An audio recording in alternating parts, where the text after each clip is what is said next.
সকালে ভাবছিলাম যাইম গাজীপুর। এই উদ্দেশ্যে বাসা থেকে রওনা হইতে দিয়ে বৃষ্টি সাথে আসছিল ছাতি মেলাইয়া বৃষ্টির মধ্যে দাঁড়াই রয়েছি। সকালবেলা বাইরেছি।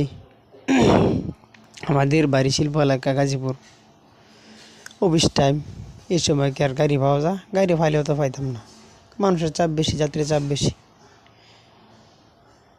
এই চিন্তা করে রাস্তার এক পাশে দাঁড়াই রয়েছি।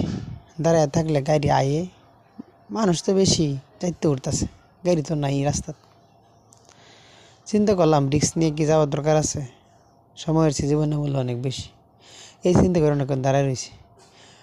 যাত্রী যায় কিছু খালি হইল, চাপ কমুক, অনেকে অনেক ঝুঁকি নিয়ে যাইতেছে।